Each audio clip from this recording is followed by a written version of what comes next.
નમસ્કાર દોસ્તો, જય હિન્દ.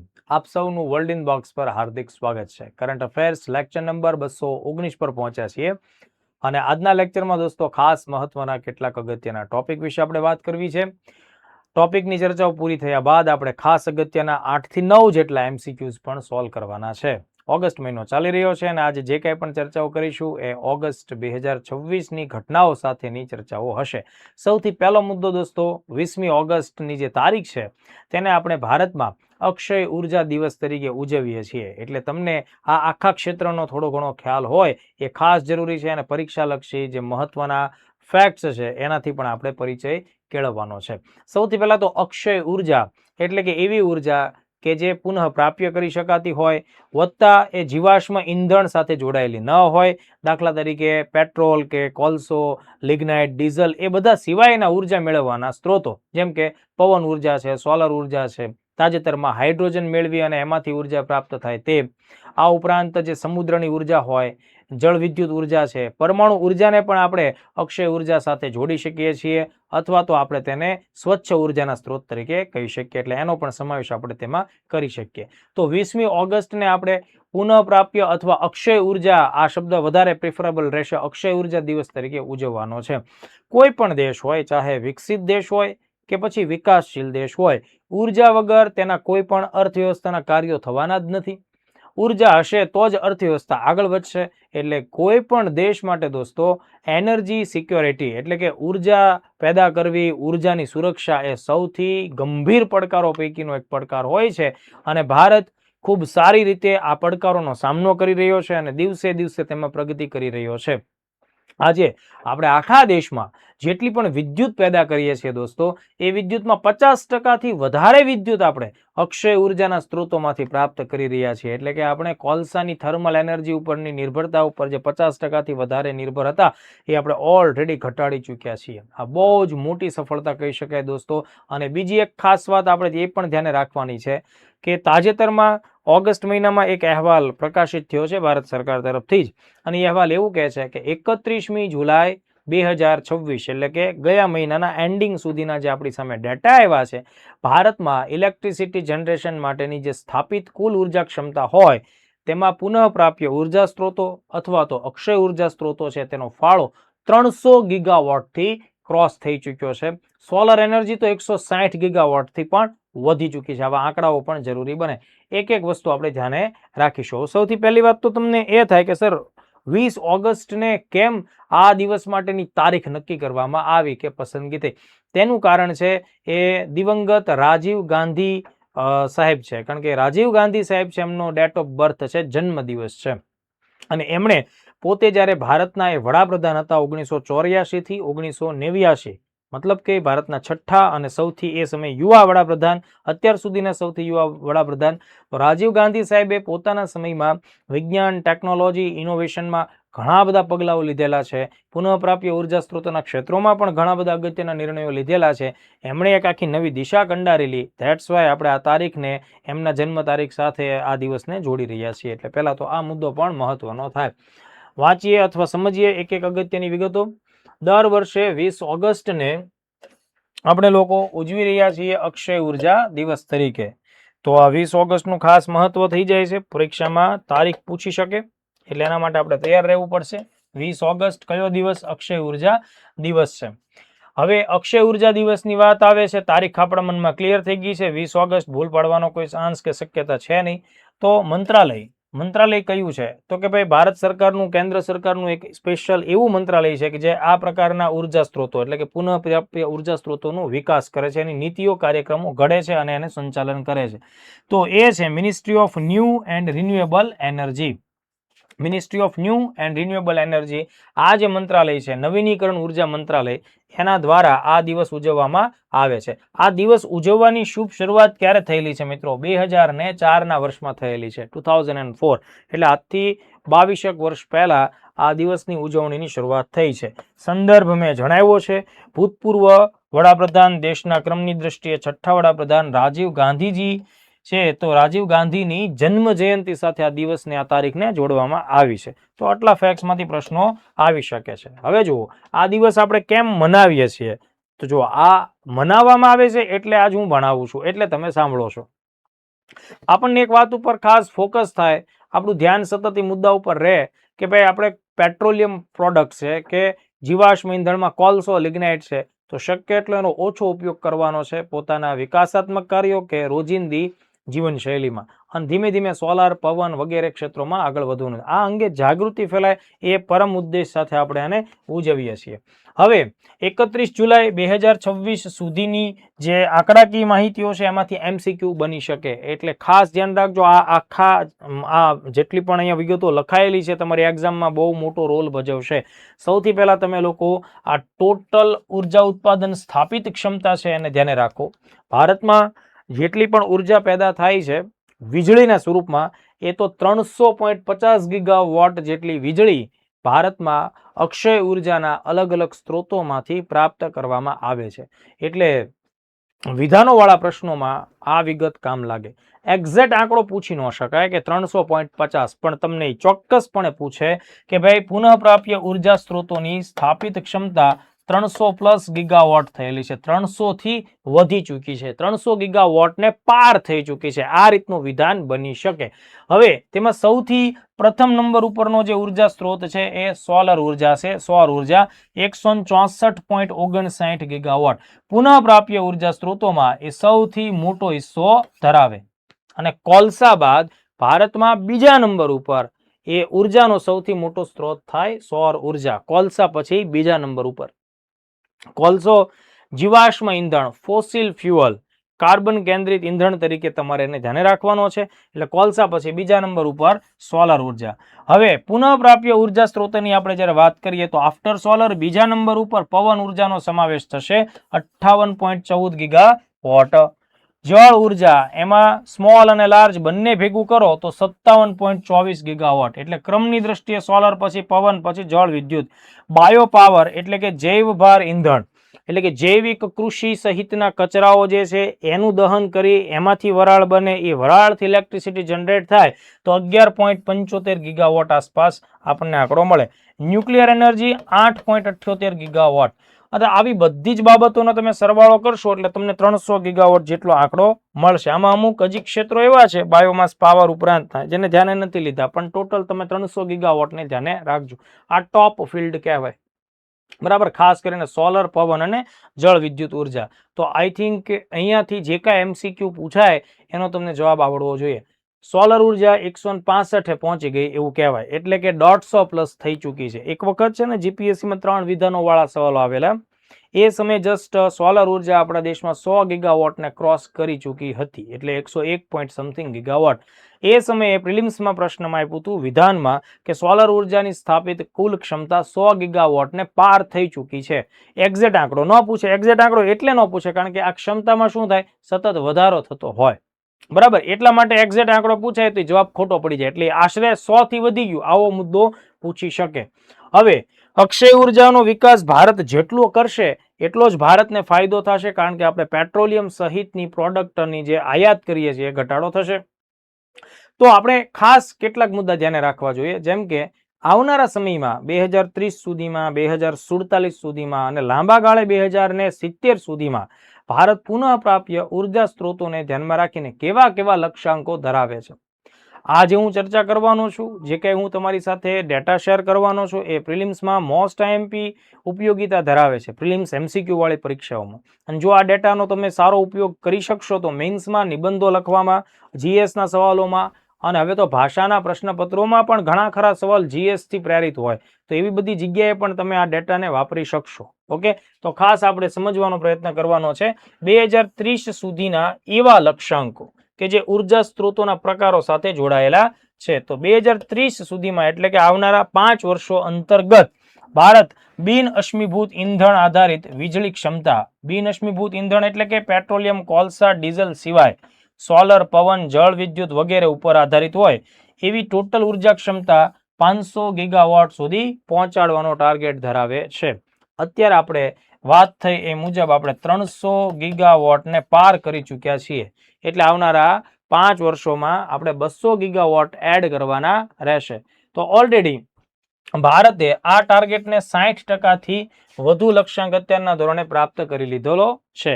હવે જુઓ દોસ્તો, અત્યારના ધોરણે કુલ ઉર્જા જરૂરિયાતના 50% સ્ત્રોત છે એ પુનઃપ્રાપ્ય ઉર્જા સ્ત્રોતમાંથી હોવો જોઈએ. આ ઓલરેડી આપણે અચીવ કરી લીધો છે. આપણે 54-55% સુધી પહોંચી ગયેલા છીએ, પણ ટોટલ એનર્જી તે આપણી 100,000 ગીગાવોટે પહોંચાડવાની છે. એમાં 500 તો આપણે આમાંથી લેવાના છે. એટલે ઓલરેડી કુલ ઉર્જા જરૂરિયાતના 50% પુનઃ પ્રાપ્ય સ્ત્રોતોમાંથી મેળવવા જોઈએ. એ ઓલરેડી અત્યારે ઇન્ડિયાએ અચીવ કરી લીધું છે. ટોટલ ઉત્પાદનમાં પુનઃ પ્રાપ્યનો ફાળો 50%થી વધી ચૂક્યો છે. પણ એ આપણે છેક સુધી જાળવી રાખવાનો છે 2030 સુધી. પછી 2030 સુધીમાં ઉત્સર્જન તીવ્રતા છે, એમિશન્સ ઇન્ટેન્સિટી એ 2005ના સ્તરથી 45% સુધી ઘટાડો કરવો છે. હવે આ વાત થોડી વિચિત્ર થઈ ગઈ, ન સમજમાં આવી.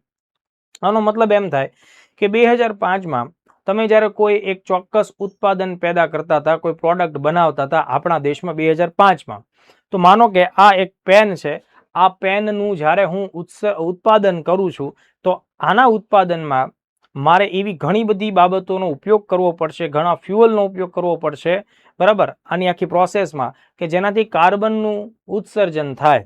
કાર્બન ઉત્સર્જન, આની સાથે કોઈ પણ પ્રોડક્ટ સાથે કાર્બનનું ઉત્સર્જન જોડાયેલું જ હોય.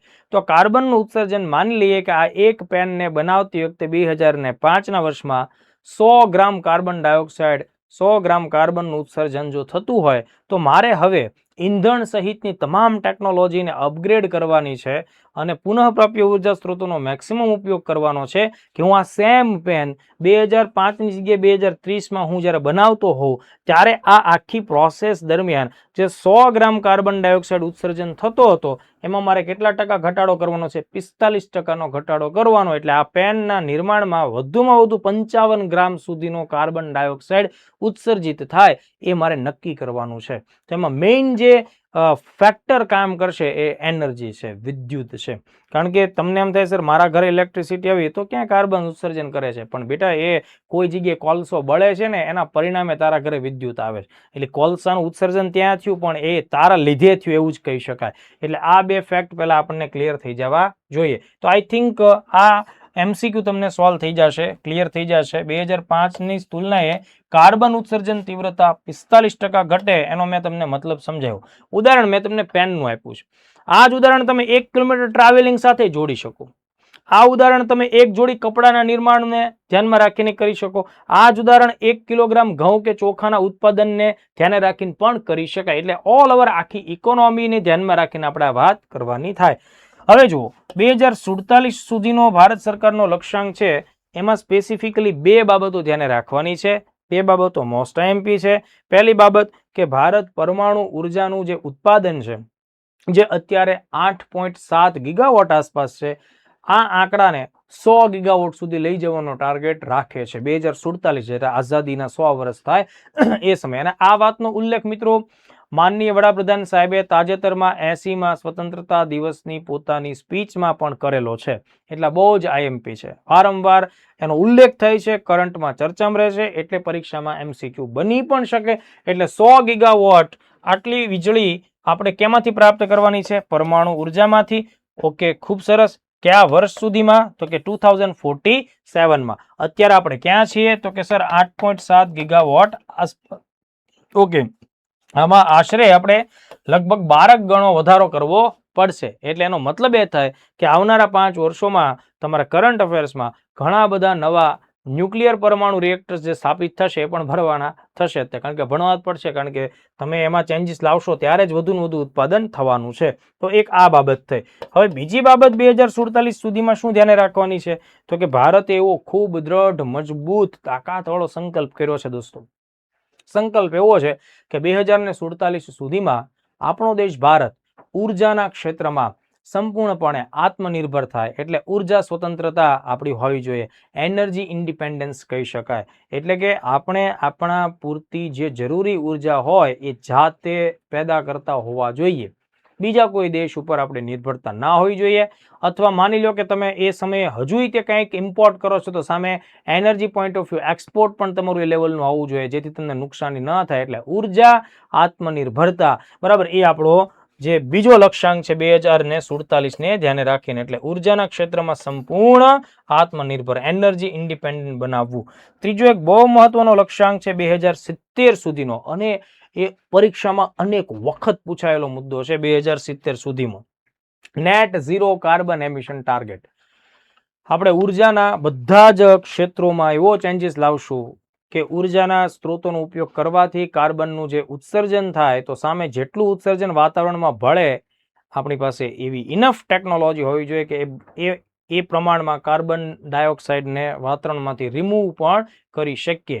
એટલે નેટ ઝીરોનો મતલબ એવો બિલકુલ નહીં થાય કે તમે કાર્બનનું ઉત્સર્જન ટોટલી બંધ કરી દીધું. નેટ ઝીરોનો મતલબ થશે જેટલું ઉત્સર્જન કરો છો, જેટલું વાતાવરણમાં તમે એડ કરો છો, વાતાવરણમાં તમે જેટલો ઉમેરો કરો છો, સામા પક્ષે વાતાવરણમાંથી તમે એટલું રિમૂવ પણ કરતા હોવા જોઈએ. આ વાત 2070 સુધીમાં પ્રાપ્ત કરવાની થાય છે. તો આટલા ફેક્ટ આપણે ખાસ યાદ રાખ્યા.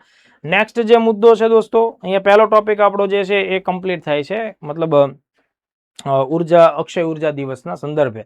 બીજો જે દિવસ છે એ પણ 20 તારીખે 20 ઓગસ્ટે જ મનાવવામાં આવે છે આપણા દેશમાં, જેને આપણે રાષ્ટ્રીય સ્તરનો સદભાવના દિવસ કહીએ છીએ. અને દોસ્તો તેનો સંબંધ પણ રાજીવ ગાંધીના જન્મ તારીખ સાથે જ છે. કારણ કે રાજીવ ગાંધીએ જ્યારે પોતાના વડાપ્રધાન પદની આપણે એમની વાત કરીએ, કે એમની પોતાની સંપૂર્ણ રાજકીય કારકિર્દીની વાત કરી, તો હંમેશા સામાજિક સૌહાર્દ, સામાજિક એકતા, બંધુત્વ, ભાઈચારા ઉપર વિશેષ કામગીરી કરેલી છે.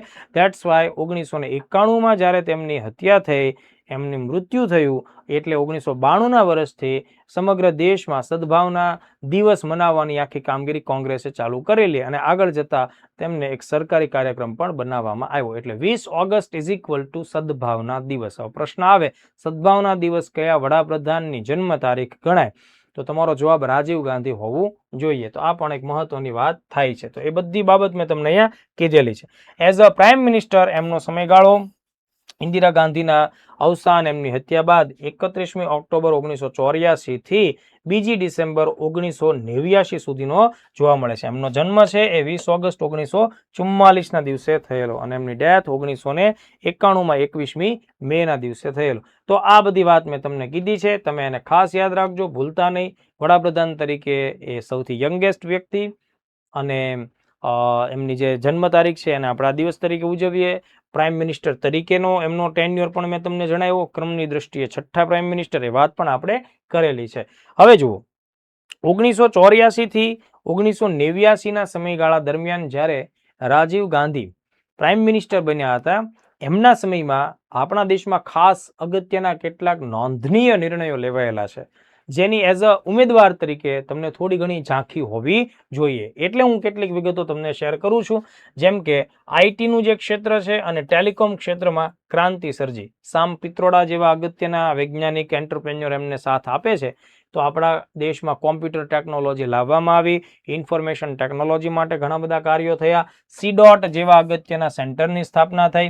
આ ઉપરાંત C.DAC જેવા સેન્ટરની પણ સ્થાપના થઈ, જેણે સુપર કોમ્પ્યુટર વિકસાવવાના કામ ચાલુ કર્યા. તો C.DOT, C.DAC જેવી સેન્ટરની સ્થાપના થઈ. PCO નેટવર્ક સુધી, ગામડાઓ સુધી પણ ટેલિફોન લાઇન જે પહોંચી. તો આઈટી ફિલ્ડ, ટેલિકોમ ક્ષેત્રમાં ક્રાંતિ, એટલે ટેલિકોમ ક્ષેત્રના ક્રાંતિના સંદર્ભે તો રાજીવ ગાંધીને ખાસ ઓળખવામાં આવે. C.DOT અને C.DAC જેવી સંસ્થાઓ બહુ મહત્વની સંસ્થાઓની સ્થાપના એના સમયે થઈ. બીજું, રાજકીય દ્રષ્ટિકોણમાં આપણા દેશમાં ભારતની અંદર જે મતાધિકાર માટેની જે વય મર્યાદા હતી, એમાં ઘટાડો કરવામાં આવ્યો. તો 61મો બંધારણીય સુધારો 1988 દ્વારા મત આપવાની જે ન્યૂનતમ ઉંમર છે દોસ્તો, એ 21 વર્ષમાંથી ઘટાડી અને 18 વર્ષ કરવામાં આવી. તો આ અગત્યનો નિર્ણય રાજીવ ગાંધી સરકાર દ્વારા લેવાયેલો નિર્ણય હતો. જવાહર નવોદય વિદ્યાલય, તમે કદાચ તમારામાંથી કેટલાક મિત્રો આ શાળાઓમાં ભણ્યા પણ હશે, તમે એનું નામ પણ સાંભળ્યું હશે. અહીંયા પ્રાઇમરી ધોરણોમાં 6થા ધોરણ પછીથી લઈ અને 12th સુધીના અભ્યાસો કરાવવામાં આવતા હોય, તો એ ખૂબ જ પ્રતિભાશાળી વિદ્યાર્થીઓ માટેનું સારું એવું શૈક્ષણિક કામ આપે. તો આ જવાહર નવોદય શાળાઓ છે દોસ્તો, એ પણ રાજીવ ગાંધીના સમયની અંદર શરૂ કરવામાં આવી. પંચાયતી રાજ સંસ્થાઓનું સશક્તિકરણ કરવા 73મો અને 74મો બંધારણીય સુધારો પછી લાગુ કરવામાં આવ્યો. તો એમાંથી પંચાયતી રાજ સંસ્થાને બંધારણીય સંસ્થાનો દરજ્જો આમના સમયમાં મળે છે. તો આ બહુ જ IMP એટલા ફેક્ટ તમારે ખાસ ધ્યાને રાખવા. રાજીવ ગાંધીનો આમ તો આ જન્મ તારીખ છે એટલે આપણે એના વિશે વાત કરી, પણ આ એક એવું વ્યક્તિત્વ છે કે જેમના જન્મની તારીખ નહીં તે કોઈ ખાસ દિવસ તરીકે મનાવવામાં આવે છે, તો એવી જ રીતે તેમના નિધનની તારીખને પણ કોઈ ખાસ દિવસ તરીકે ભારતમાં મનાવવામાં આવે છે. ઘટના એવી છે કે વર્ષ 1991માં જ્યારે લોકસભા ચૂંટણીના પ્રચાર અર્થે જ્યારે દક્ષિણ ભારતમાં ચેન્નઈ આસપાસના વિસ્તારમાં જ્યારે એ પોતાની રેલીઓ કરતા હતા, તો પેરુમ્બદર નામના જે પ્લેસ ઉપર તેમની ઉપર આત્મઘાતી હુમલો થાય છે, બોમ્બ વિસ્ફોટ થાય છે, બરાબર. એક ફિદાઈન હુમલો, આત્મઘાતી હુમલામાં એમની ડેથ થાય છે 21મી મેના દિવસે. એટલે આપણે આતંકવાદ વિરોધી દિવસ પણ એ તારીખને ઉજવીએ છીએ. અને એમનું જે સમાધિ સ્થળ છે દિલ્હી ખાતે, એને આપણે વીર ભૂમિના નામથી પણ ઓળખીએ છીએ. તો જો એ ફેક્ટમાંથી પણ કોઈને કોઈ જગ્યાએ પ્રશ્ન આવી જાય, એટલે એમની ડેથ, જે પોલિટિકલ એસેસિનેશન થયું, હત્યા થઈ, એ 21મી મે 1991 પેરુમ્બુદુર નામનું જે પ્લેસ છે, તમિલનાડુ, શ્રી પેરુમ્બુદુર, ચેન્નઈ નજીક આવેલું છે, ત્યાં 1991ની લોકસભા ચૂંટણી પહેલા એમની ઉપર આત્મઘાતી હુમલો થાય છે. આ આત્મઘાતી હુમલો તમિલ એવા યુવાનો કે જે તમિલ લોકોના હિત માટે એકઠા થયેલા હતા અને થોડી આતંકી પ્રવૃત્તિ કરતા હતા, LTTE, બરાબર, લિટ્ટે તરીકે ઓળખાય, Liberation of Tigers of Tamil Eelam, બરાબર. તો એમની જ એક 22 વર્ષની યુવતી જેનું નામ ધનુ અથવા તો કલાયવાની રાજરત્નમ, એમણે રાજીવ ગાંધીને હાર પહેરાવવાની બાબતે હારની સાથે બોમ્બ પહેરાવીને બ્લાસ્ટ કર્યા, એટલે પોતે બ્લાસ્ટ થઈ અને એ પણ બ્લાસ્ટ થયા. આ રીતની આખી ઘટના હતી. તો આ બાબતને ધ્યાનમાં રાખી રાષ્ટ્રીય આતંકવાદ વિરોધી દિવસ, રાજીવ ગાંધીની હત્યા દિવસ અથવા મૃત્યુ દિવસ, પુણ્યતિથિ દિવસ આપણે મનાવીએ છીએ. તારીખ દર વર્ષે યાદ રાખવાની 21મી મે. ચલો, અહીંયા સુધીના મુદ્દા ક્લિયર. એમનું સમાધિ સ્થાન છે અને આપણે કયા નામથી ઓળખીએ છીએ? વીરભૂમિ, નવી દિલ્હીમાં યમુના નદીના કિનારે આવેલું છે. ચલો, અહીંયા સુધીની બાબત આપણને એકદમ ક્લિયર થવી જોઈએ. નેક્સ્ટ અને લાસ્ટ ટોપિક છે તમિલનાડુ રાજ્ય સરકાર સાથે જોડાયેલું છે. થલપતિ વિજય એ તાજેતરમાં તમને ખ્યાલ છે કે ભાઈ ત્યાંના સીએમ બન્યા છે અને ફર્સ્ટ ટાઈમ રાજનીતિમાં એન્ટ્રી કરવાની સાથે સીએમ પદ સુધી પહોંચ્યા એવા રેર કેસમાં એ આવે છે. અને તાજેતરની અંદર જ એમણે એક નિર્ણય લીધો છે તમિલનાડુ રાજ્યમાં કામ કરતી, સરકારમાં નોકરી કરતી મહિલાઓ માટે. એમણે એવો નિર્ણય લીધો છે કે ભાઈ જે મહિલાઓને 2 બાળકો ઓલરેડી હોય એમને તો સરકાર નિયમ પ્રમાણે લાભ આપે છે, પણ હવેથી તમિલનાડુમાં રાજ્ય સરકારમાં કામ કરતી મહિલાઓને ત્રીજા સંતાન માટે પણ મેટર્નિટી લીવ આપવામાં આવશે. અને આ મેટર્નિટી લીવ છે એ કોઈ 6 મહિના કે 9 મહિનાની નહીં, પણ પૂરા 1 વર્ષની પેડ મેટર્નિટી લીવ આપવામાં આવશે. આવું એટલા માટે કારણ કે અત્યારના સમયમાં દોસ્તો જે રીતનો સ્પર્ધાત્મક અને તણાવનો સમય ચાલે છે, તો એમાં ભારતની અંદર ટોટલ ફર્ટિલિટી રેટ ઘણો બધો ઘટે છે, બરાબર. સંખ્યા ઘટી રહી છે. આજના કપલ કે આજના લોકો છે તો એ બધા 1 કે 2 સંતાનોથી આગળ વધતા નથી. તો એ સ્થિતિમાં તમિલનાડુ રાજ્ય સરકાર કંઈક એવો પ્રયત્ન કરે છે કે આગામી સમયમાં જે જનરેશન ગેપ એટલો વધે નહીં, વધતા જનસંખ્યા અથવા કામ કરવા વાળો જે વર્ગ છે, ડેમોગ્રાફિક ડિવિડન્ડ જેને આપણે કહી શકીએ, તો એની અછત ન સર્જાય એટલા માટે ત્રીજા બાળકના જન્મને પ્રોત્સાહન આપવા માટે સરકારે આ નીતિ ઘડી છે. તો રાજ્ય પૂછાય તમિલનાડુ, બરાબર. ત્રીજા બાળક માટે આ પણ તમારે ધ્યાન રાખવાનું રહેશે. 1 વર્ષ 365 દિવસ પ્રસૂતિ રજા, મેટર્નિટી લીવ વિથ પેમેન્ટ, એટલે કે વિથ તમારી સેલરી તમારી ચાલુ જ રહેશે. બની શકે કે આ પ્રકારના નિર્ણયથી બીજા રાજ્યો પણ પ્રભાવિત થાય અને બીજા રાજ્યો પણ કંઈક ને કંઈક નિયમો બનાવે. તો અહીંયા સુધીના મુદ્દા થયા જે વિગત મેં તમને આપી છે. અત્યાર સુધી 2 બાળકો બાદ, બરાબર, પ્રથમ 2 બાળકો માટે તમિલનાડુમાં 365 દિવસની રજાઓ મળતી જ હતી. ત્રીજા બાળક માટે કેટલી મળતી હતી? 84 દિવસ, એટલે કે 12 અઠવાડિયાની. આમાં ફેરફાર કર્યો અને ત્રીજા માટે પણ કેટલી કરી નાખવામાં આવી? 365. તો આ રીતની આખી વાત છે. આ નથી વાંચવાનું કોણે આ જાહેરાત કરી, વિધાનસભામાં થઈ, મંત્રીનું નામ, એ બધું આપણે વાંચવાનું થાય નહીં. ચાલો વધીએ આગળ. MCQ નો ટાઈમ લઈ લઈએ. MCQ સોલ્વ કરીશું, બરાબર. આજના MCQમાં ધ્યાન રાખજો, વિધાનો વાળા પ્રશ્નો ની બધું હશે અને એ તમારે સ્પર્ધા માટે જરૂરી ગણવાના છે. એટલે 1 by 1 ક્વેશ્ચન જોઈએ. પહેલો પ્રશ્ન જોઈએ. ભારતમાં બિન અશ્મિભૂત ઉર્જા, નોન ફોસિલ ફ્યુઅલ પાવર જે છે તેની ક્ષમતા અંગે નીચેના વિધાનો ધ્યાને લ્યો. તો આપણે 1 by 1 ધ્યાને લઈએ. ઓગસ્ટ 2026માં ભારતે 300 ગીગાવોટથી વધુ બિન અશ્મિભૂત વીજ ક્ષમતા પ્રાપ્ત કરવાનું સીમાચિહ્ન એટલે કે સફળતા પ્રાપ્ત કરી છે. શું આપણે આ વસ્તુ ભણ્યા છીએ? યસ. આ વાત આપણને ક્લિયર થાય છે? હા. આપણે આ બાબત સાથે સહમત છીએ? તો કે યસ, આ સાચું વિધાન છે. ભારતની કુલ સ્થાપિત વીજ ક્ષમતામાં બિન અશ્મિભૂત સ્ત્રોતોનો હિસ્સો 50% વધુ થઈ ગયો છે. આ પણ મેં તમને જણાવ્યું, આ પણ આપણે વાત થઈ, એટલે આ વિધાન પણ કેવું છે? કરેક્ટ છે, સાચું છે. બિન અશ્મિભૂત ઉર્જાના કુલ હિસ્સામાં પવન ઉર્જા સૌથી મોટો ઘટક છે. તો આ વિધાન ખોટું છે. આપણે જાણીએ છીએ કે સોલર ઉર્જા સૌથી પહેલા નંબર ઉપર આવે. ક્યારે? બિન અશ્મિભૂતની આપણે વાત કરીએ ત્યારે પવન ઉર્જા સૌથી પહેલું આવે નહીં. જો આવો જ દાવ થાય પેપરમાં અને આવા જ પ્રશ્નો આવતા હોય, એટલે આ જે વિધાન ખોટું થઈ જાય. તો હવે આ 3 માંથી 2 વિધાનો સાચા થાય છે, 1 અને 2. એટલે અહીંયા માંગ્યા મુજબ પ્રશ્ન પ્રમાણે જવાબ આપણો આવે છે એ ઓપ્શન 1 અને 2. તો એને આપણે ભૂલતા નહીં. નેક્સ્ટ ક્વેશ્ચન જોઈ લઈએ. ભારત સરકારના પુનઃપ્રાપ્ય અને સ્વચ્છ ઉર્જા લક્ષ્યાંકો સંદર્ભે નીચેના વિધાનો ચકાસો. COP 26 2030 સુધીમાં ભારતે 500 ગીગાવોટ બિન અશ્મિભૂત ઉર્જા ક્ષમતા પ્રાપ્ત કરવાનો સંકલ્પ કર્યો હતો. આ વિધાન સાચું જ છે. આપણે વાત થઈ કે સરકારે 2030 સુધીમાં બિન અશ્મિભૂત ઉર્જાનો ટાર્ગેટ કેટલો રાખ્યો છે? 500. આમાંથી આપણે કેટલો અચીવ કર્યો છે? 300. આ વાત ક્યારે થઈ છે? 2021માં COP 26 વખતે ગ્લાસગોમાં. તો ચલો આ પહેલું વિધાન સાચું થાય. ભારતે વર્ષ 2050 સુધીમાં નેટ ઝીરો કાર્બન ઉત્સર્જનનો લક્ષ્યાંક રાખ્યો છે. નેટ ઝીરોનો લક્ષ્યાંક દોસ્તો 2070 સાથે જોડાયેલો છે. પ્રશ્નમાં 2050 આપ્યું છે, ડિફરન્સ છે. તો આ વસ્તુ ખોટી પડે એટલે બીજું વિધાન આપણા માટે કામનું નથી, એ ખોટું થાય છે. એવું આપણે ધ્યાને રાખવાનું.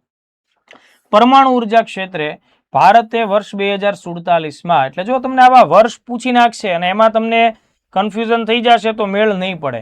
એટલે ભણો ત્યારે એકદમ શાંતિથી ભણો, વાંચો શાંતિથી, પછી આને ધ્યાન રાખીને સોલ્વ કરો.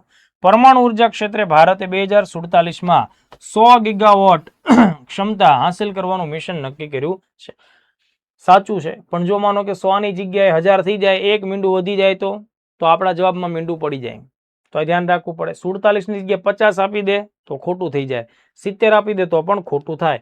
એટલે અહીંયા પહેલું અને ત્રીજું આ બંને સાચા વિધાન થાય. તમારે સત્ય વિધાનો જ શોધવાના છે. એટલે 1 અને 3. તો 1 અને 3 એટલે સી ઓપ્શન તમારો રાઈટ આન્સર બને છે. ભારતમાં દર વર્ષે અક્ષય ઉર્જા દિવસ કઈ તારીખે મનાવવામાં આવે છે? B option 20 August. આ રીતનો સિમ્પલ પ્રશ્ન આવી શકે. અક્ષય ઉર્જા દિવસ ભારતના કયા પૂર્વ વડાપ્રધાનની જન્મ જયંતિ સાથે સંકળાયેલો છે? રાજીવ ગાંધી. C option.